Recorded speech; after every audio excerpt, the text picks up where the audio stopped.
Hello, hello, salut à tous, j'espère que vous allez bien. Moi, je vais très bien. Bienvenue encore sur ma chaîne, là où on parle d'immigration aux États-Unis en toute sécurité. Je parle de la vie des États-Unis, je parle d'immigration.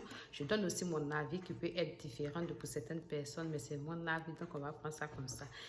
Désolée pour ce long moment de silence parce que je suis vraiment occupée dans s'asseoir pour faire un montage vidéo. Ce n'est pas facile, mais je vais faire l'effort. Je vais voir comment est-ce que je peux trouver un peu de temps pour faire au moins une vidéo par semaine.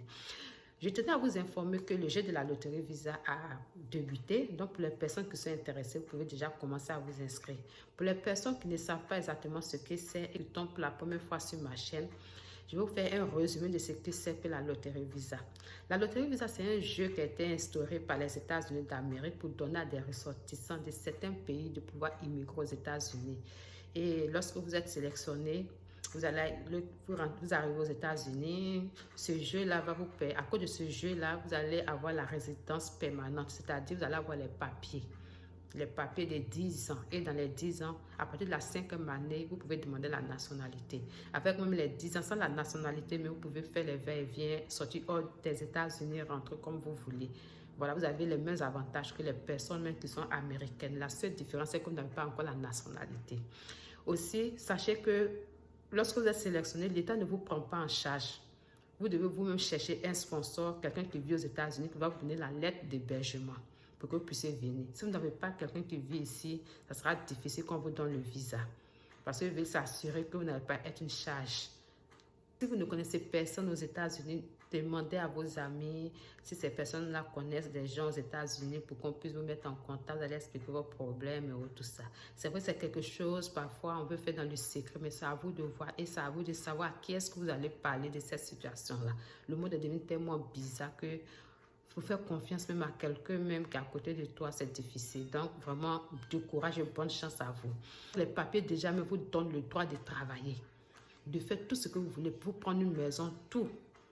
Donc, c'est à vous de vous organiser. Lorsque vous allez être chez votre sponsor va vous aider. Comment est-ce que vous allez vous débrouiller pour pouvoir trouver un travail en attendant que vous allez prendre les cours d'anglais. C'est que ce votre sponsor va vous aider dans cette option-là. Les conditions pour pouvoir jouer à la loterie Visa, le niveau minimum qu'on vous demande, c'est le bac. Mais si vous avez la maîtrise, la licence, ça passe.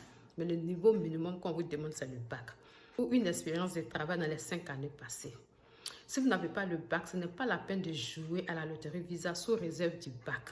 Sous prétexte que vous êtes trop intelligent ou bien vous faites confiance et que le bac va marcher. Si vous avez fait votre inscription comme quelqu'un qui est déjà comme un bachelier, lorsque vous allez arriver à l'immigration, si votre résultat sort et que ça marche, lorsque vous allez partir pour l'interview, ils vont se rendre compte que le diplôme que vous avez, c'est un diplôme que vous avez eu après avoir fini de jouer à la loterie Visa. Ça sera comme une fraude et ils vont vous refuser le visa. Ils vont vous refuser le visa. Donc, faites très attention. Si vous n'avez pas le bac, attendez. Lorsque vous allez avoir le bac, vous allez jouer. Ou soit si vous avez une expérience de travail dans les 5 années passées, vous faites votre inscription. Si vous n'êtes pas marié, ne faites pas d'inscription comme si vous êtes marié parce que vous vivez avec une personne il y a longtemps, donc vous dites que la personne est votre femme, mais est votre mari. Les Américains ont besoin de preuves. Quels sont les papiers qui montrent réellement que vous êtes marié avec signature? Si vous n'avez pas cela, vous êtes considéré comme célibataire. Et si vous êtes inscrit comme étant marié, arrivé au niveau de l'immigration, si ça marche, que vous arrivez au niveau de l'immigration, ils vont vous refuser le visa parce que vous n'êtes pas marié. Tout ce que vous allez faire va agir pour les années à venir. C'est-à-dire, si vous avez fait des choses frauduleuses et qu'on vous refuse le visa, ça va vous pénaliser pour les autres années à venir. On peut vous refuser le visa à vie. Donc, tu retenez une chose. La dot n'est pas un mariage parce que lorsque vous allez sélectionner, vous allez envoyer les dossiers qui montrent que vous êtes vraiment marié avec les photos. Donc, la dot, on ne vous livre pas un document qui montre que vous êtes marié. Donc, la dot n'est pas un mariage dans ce cas. Donc, faites attention lorsque vous allez vous inscrire. C'est vraiment délicat. Quand vous voyez même la fiche à remplir, ça a l'air facile. Mais si vous ne savez pas les pièges qui sont autour, vous allez faire une fausse inscription. Donc, faites attention. Si vous voulez, vous pouvez faire le mariage et puis vous allez vous inscrire. Mais sachez une chose, c'est un jeu de hasard. Ça peut marcher comme ça peut ne pas marcher. À mon avis, ça ne sert à rien de faire un mariage parce que vous voulez aller en voyage. Est-ce que avant le mariage, est-ce qu'avant même le voyage, tu as proposé à la personne, allons se marier. C'est comme si vous avez fait un mariage sous condition. Et après, vous allez vous rendre compte que vous avez précipité les choses, pas ce que vous voulez. Un mariage, c'est quelque chose qui se prépare. C'est quelque chose qu'on ressent et on le fait. Donc, faites attention.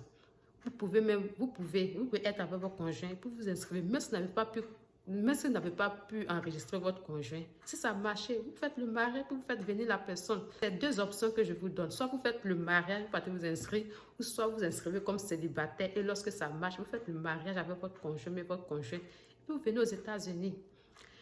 Si vous n'avez pas d'enfant, ne dites pas que vous avez un enfant parce que votre femme a un enfant. Non, vous n'avez pas d'enfant parce que l'enfant n'est pas né. Tout compte fait pour ne pas inscrire l'enfant, puisqu'il faut prendre la photo de l'enfant pour faire l'inscription. Donc, vous n'avez pas d'enfant.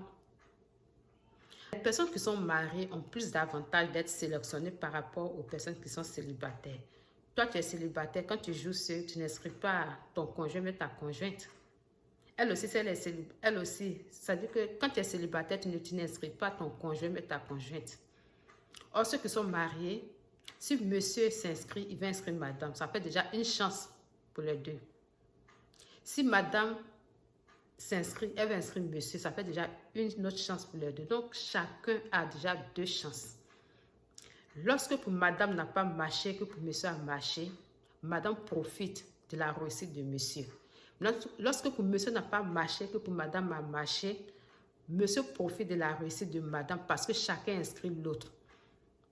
Est-ce que vous voyez? C'est-à-dire si pour l'autre n'a pas marché, que pour l'autre a marché, ça passe. Parce que dans les dossiers, vous êtes considéré comme une seule personne. C'est ça l'avantage. Et aussi les enfants, lorsque vous inscrivez les enfants, c'est la même chose. Mais si pour le couple a marché, vous venez. Ce n'est pas un problème. C'est-à-dire que vous pouvez partir même faire un visa, puis peut-être madame même là, ils ne vont pas donner le visa, puis donner le visa à monsieur. Et que ce sont des choses qui peuvent arriver, mais en cas de force majeure, parce que c'est impossible même.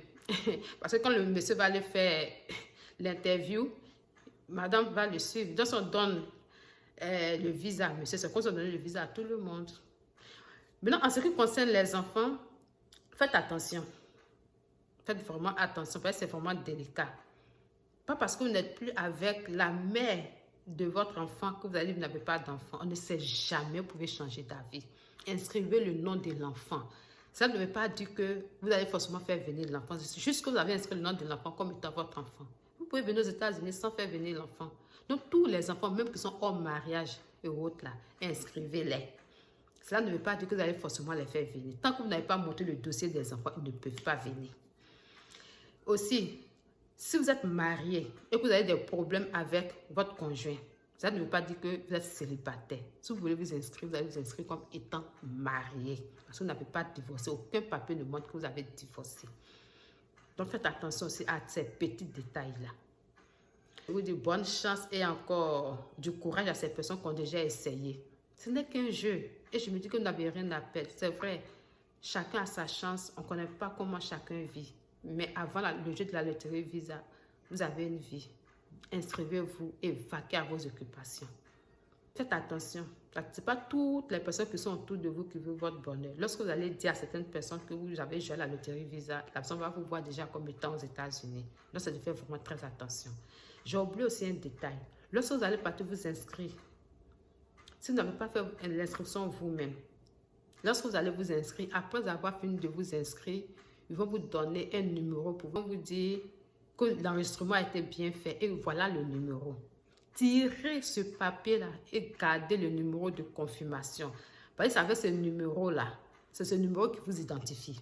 C'est ce numéro-là que vous allez prendre pour aller sur le site www.dvprogramme.state.gov.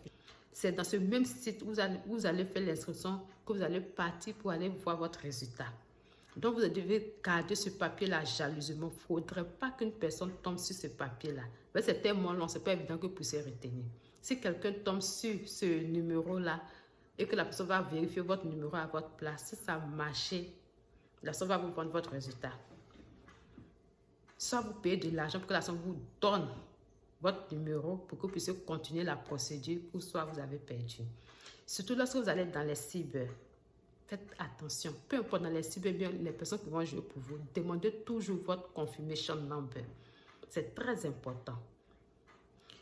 Si la personne connaît votre mot de passe de votre adresse email, après avoir fini de jouer, changez votre mot de passe. Ça, des personnes qui sont de mauvaise foi.